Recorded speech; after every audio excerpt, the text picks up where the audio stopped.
اعوذ باللہ من الشیطان الرجیم، بسم اللہ الرحمن الرحیم۔ میرا آج کا موضوع ہے ایک نو مسلم کے خیالات، اس کے دل کے جذبات۔ کچھ دیر کے لیے یہ تصور کر لیجئے، ایزیوم کر لیجئے کہ میں آپ کے پاس آیا ہوں۔ الحمدللہ آپ مسلمان ہیں، مسلمانوں کے گھر میں پیدا ہوئے ہیں۔ میں اگر آ کے آپ سے پوچھوں کہ بھائی صاحب میں اسلام میں داخل ہونا چاہتا ہوں، میں اسلام کو قبول کرنا چاہتا ہوں، میں اللہ پہ ایمان لانا چاہتا ہوں، یا شارٹ کٹ انداز میں بھی جو ہے جنت میں جانا چاہتا ہوں، آپ مجھے کیا سکھائیں گے؟ سب سے پہلے جاؤ، پہلے وضو کر کے آؤ، غسل کر کے آؤ، ختنہ کروا کے آؤ، تمہاری بسم اللہ ہوئی نہیں ہوئی، لڈو پھوڑے نہیں پھوڑے تم، یا کیا کیا کیا کریں گے آپ؟ کنڈیشنز لگائیں گے مجھ پہ؟ ناخن کاٹے نہیں کاٹے تم، ادھر سے شروع کرے تھے، ادھر سے شروع کرے تھے، پہلے جاؤ داڑھی چھوڑ لو یہاں تک ہونے کے بعد ہی میں تمہارے کو دین سمجھاؤں؟ کیا بولیں گے؟ کیا میں ابھی آپ سے پوچھ رہا ہوں میں مسلمان ہونا چاہتا ہوں، یا آپ یہ بولیں گے چلو میرے ساتھ بولو لا الہ الا اللہ محمد الرسول اللہ، اوکے میں ہو گیا مسلمان، جنت میں چلے جا رہا ہوں میں؟ چلو نہیں، یہ نہیں، ایسا کرو اشہد ان لا الہ الا اللہ وحدہ لا شریک لہ واشہد ان محمدا عبدہ رسولہ۔ بھائی یہ کیا بول رہے ہیں آپ جیسا بولے ویسا تو میں بول دیا، مگر میرے کو اس کا کچھ مطلب نہیں معلوم ہے، اس پہ میری زندگی میں کوئی تبدیلی آنے والی ہے؟ آپ بولے داڑھی چھوڑو، میں چھوڑ لیتا ہوں، ناخنہ کاٹ لیتا ہوں، میں ختنہ بھی کروا لیتا ہوں، میں جو آپ بولے کر لیتا ہوں، مگر ابھی میرے کو اسلام میں داخل ہونے کے لیے فی الوقت کیا کرنا چاہیے؟ وہ ٹکٹ کتنے کا ہے؟ 10 روپے کا، 50 روپے کا، 100 روپے کا؟ آپ ٹکٹ لو اور میرے کو داخل کر دو نا بھائی۔ ویری نیکسٹ مومنٹ میری موت ہو گئی تو وہ داڑھی واڑی چھوڑنے کا ٹائم تو نہیں ملے گا نا میرا، ختنہ کرانا، زخم سکنا، کیا کروں میں؟ باپ رے باپ! یعنی کسی آدمی کو مسلمان بنانا ہے، یا میں اگر اسلام میں داخل ہونا چاہ رہا ہوں، آپ جتنے لوگوں کے پاس جائیں گے ہر جگہ سے جواب الگ ملے گا آپ کو۔ وہ بولے گا دیکھو تمہارے کو بہکانے والے بہت ملے، میرے کو تو اتنا قرآن کا علم نہیں ہے، اسلام کا علم نہیں ہے، ہم جو ہے اتنا کچھ زیادہ پڑھے ہوئے نہیں ہیں، لیکن میں آپ کو ہمارے مفتی صاحب کے پاس لے کے جاتا ہوں، ہمارے مرشد کے پاس لے جاتا ہوں۔ اچھا تو پھر اب آپ کو مسلمان سمجھنا نہیں سمجھنا؟ میں اس کے دل کے جذبات کچھ 10 پوائنٹس لکھا ہوں، پڑھ دیتا ہوں، اور آؤٹ کے فائدہ نہیں ہے۔ نو مسلم کے سوالات۔ کیا اللہ نے اپنے دین کو اتنا مشکل بنا دیا ہے کہ یہ صرف عربوں کے لیے ہے؟ صرف عربی زبان میں نازل کرے آپ؟ اسی کو لے کے ایتھسٹ ہو رہے بچے۔ نمبر 2، کیا یہ صرف اس وقت کے لیے تھا، آج کے لیے نہیں ہے؟ تو ٹھیک ہے وہ نبی کے دور میں منع کرے تو کرے ہوں گے، اب یہ دور میں بیل منڈی کا، گدھوں کا، گھوڑوں کی سواری کا دور تھا، اب جو ہے ڈرون ہیلی کاپٹر سے گھوم رہی public, automatic trains, artificial intelligence. چلیے نمبر 3، کیا یہ صرف پیسے والوں کے لیے ہے؟ آپ ہی صدقہ کر لو، آپ ہی حج کر لو، آپ ہی جو ہے یہ کر لو اور وہ کر لو اور یہ کر لو۔ اچھا نمبر 4، کیا یہ صرف اہل بیت کے لیے ہے کہ اہل بیت کو سمجھ میں آیا قرآن، باقی کسی کو سمجھ میں نہیں آیا؟ صرف 12 امام کو فالو کریں گے تو آپ مسلمان رہیں گے، نہیں تو کافر ہے؟ واہ بھائی واہ! کیا یہ صرف صحابہ کے لیے تھا؟ ان کو سمجھ میں آیا؟ رسول اللہ کو نہیں معلوم تھا، اللہ کو نہیں معلوم تھا، فرشتوں کو نہیں معلوم تھا، ابو ہریرہ کو زیادہ معلوم ہو گیا۔ اب ابو ہریرہ کا نام لے کے بول ہی نہیں ہے نا بھائی۔ چلیے نمبر 5، کیا یہ دین، کیا یہ اسلام صرف علماء کے لیے ہے؟ آپ ہی پڑھ سکتے ہو، اب وہ پورے بخاری مسلم اور یہ بھائی صاحب مجھے اسلام تھوڑا سا شارٹ کٹ میں سمجھا دیجئے، میں مسلمان ہونا چاہ رہا ہوں، میں مرنے سے پہلے توبہ کرنا چاہ رہا ہوں، ذرا پلیز مجھے بتائیے جنت میں جانے کے منیمم ریکوائرمنٹس کیا ہے؟ ٹھیک ہے، ارے نہیں، کیا تم مذاق سمجھ رہے ہیں کیا؟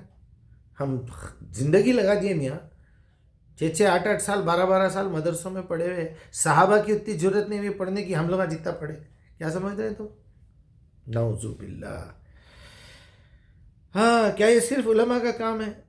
کیا یہ صرف مردوں کے لیے ہے اور عورتوں کے لیے نہیں ہے؟ عورتوں کا قانون الگ، مردوں کا قانون الگ، عورتیں جہنم میں زیادہ رہیں گی اور ایسا ہوگا، آدم کو بہکانے والی بیوی تھی اور یہ بھی تھی۔ پھر دوسری طرف دیکھو تو ایک کامیاب مرد کے پیچھے ایک عورت کا ہاتھ ہے۔ تو مسخروں نے یہ بھی لکھ دیا کہ پھر ایک عورت سے کامیابی ہے تو 4 لائیں گے تو ڈبل 4 گنا زیادہ کامیابی ہوگی، یہ بھی ہے پھر۔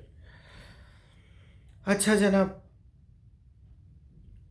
کیا یہ دین اندھوں، بہروں، گونگوں کے لیے نہیں؟ ان لوگوں کو جہنم میں چلے جانا چاہیے کیا؟ کیا کریں ہم؟ اس کا کیا کریں گے بیچارہ؟ کیا سارے بچے وہ جو زلزلوں میں مر گئے، جس نے انہیں دین سیکھا نہیں، جو جہالت میں اپنی زندگی گزر گئی، جن تک دین پہنچا نہیں، کیا ان کو جہنم میں ڈالے جائے گا؟ کیا قرآن سے ہم گمراہ ہو بھی سکتے ہیں؟ کیا قرآن ایسی چیز ہے کہ وہ گمراہ بھی کرتا ہے لوگوں کو؟ اللہ اکبر! جب اتنا ڈینجر معاملہ ہے، ترجمہ نہیں پڑھ سکتے، قرآن کو ڈائریکٹ نہیں سمجھ سکتے، کوئی عالم کا سہارا لینا پڑتا، تو عالم صاحب کس کا سہارا لیے؟ عالم صاحب کے ابا، عالم صاحب کے عالم صاحب کس کا سہارا لیے؟ تو آپ سیڑھی چڑھتے چڑھتے چڑھتے نبی تک جائیں گے۔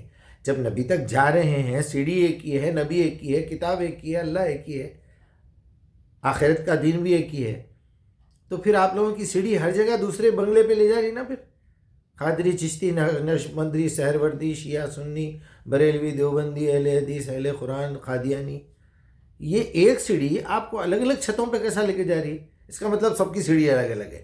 پھر چڑھنے والے کو پرابلم، ارے بھائی صاحب میرے کو 4 مینار پہ چڑھنا ہے، چلو وہاں بھی مشکل، کون سے مینار پہ جا رہے ہیں آپ؟ اچھا 4 مینار دیکھ لیں گے بھائی۔ اللہ اکبر! کیا قرآن سے ہم گمراہ بھی ہو سکتے ہیں؟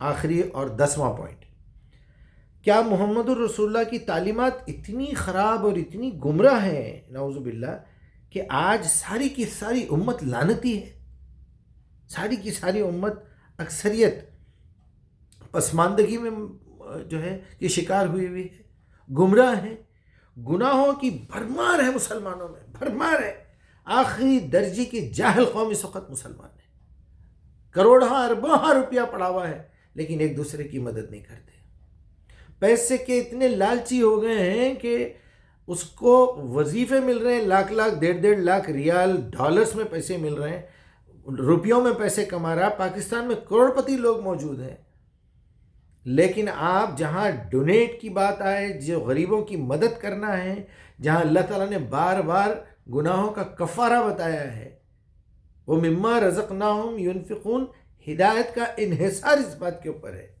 ان اللہ اشتری من المؤمنین انفسهم واموالهم بان لهم الجنہ، آپ سے آپ کا پیسے کا کنٹرول خرید رہا ہے، وہ آپ کے اپنے ارادے خرید رہا ہے تاکہ آپ کو جنت دے دے، جنت کے بدلے میں خرید رہا ہے، فری میں دیا تھا، فری میں اختیارات دیا، آپ کو بہت کم قیمت کے اوپر آپ کو دولت ملی ہے، کبھی والدین سے مل گئی۔ تو میرا آج کا موضوع یہی تھا، اور میں بارہا جو ہے تڑپتا ہوں کہ کیوں انسان بکھر رہے ہیں، کیوں لوگ اس پہ جاگیرداری بنا کے بیٹھے ہوئے ہیں، کیوں لوگ قرآن کو گمراہی کا جو ہے ذریعہ بنا کے لوگوں کو بیوقوف بنا رہے ہیں، کیوں قرآن کو بیچ رہے ہیں یہ لوگ۔ اللہ اکبر! جبکہ وہاں پر ایک ایسی ٹیکنیکل بات کہی تھی اللہ تعالیٰ نے، لا تشتری آیات اللہ من ثمن قلیل، اشتری کا لفظ ہے، آیات کو آپ خرید رہے ہیں کسی چیز کے بدلے میں، وہاں بیچو کا ترجمہ غلط ہے، بیچنے کو بیع کہتے ہیں، یہاں جیسا بھی میں نے بتایا ان اللہ اشترا من المؤمنین، وہاں بھی اشتری کا لفظ اللہ نے استعمال کیا، یعنی آیات کو خرید رہے ہیں، یعنی میری ہو گئی ابھی آیت، اب میں اس کا استعمال جیسا چاہوں کروں، من ثمن القلیل، اور چھوٹی چھوٹی باتوں کے لیے وہ اللہ کے حکم کو خرید رہے ہیں، بولتے ہیں نا میں نے پولیس والوں کو خرید لیا، میں نے وکیل کو خرید لیا، میں نے جج کو خرید لیا، یہ وہ بات ہو رہی ہے، ترجمہ ہمارے پاس بیچنے کا کر دیے لوگ۔ اللہ کریم، اللہ ان کے خطاؤں کو معاف کرے، میرے سے جتنا ہو سکتا تھا میں کر رہا ہوں، ذرا رحم کریے، آپ لوگ رحم کریے، اپنے آپ پہ رحم کیجئے، اسلام پہ رحم کیجئے، دین پہ رحم کیجئے، اس قدر بھکاری، اس قدر کمزور اور جو ہے مجبور اپاہج بنا کے رکھ دیے دین کو کہ ہر آئیں بائیں شائیں آ کے دھپے مار کے جا رہا ہے، اور مسلمان قوم کہاں، انتم العلو ان کنتم مومنین، سپر پاور بنانے کا وعدہ کیا تھا اللہ تعالیٰ نے، اسفل سافلین بن کے رہ گئے، آخری لالچی، آخری عیاش، بدنیت، پیسے کے لالچی، حیوانیت کے، استغفر اللہ العظیم۔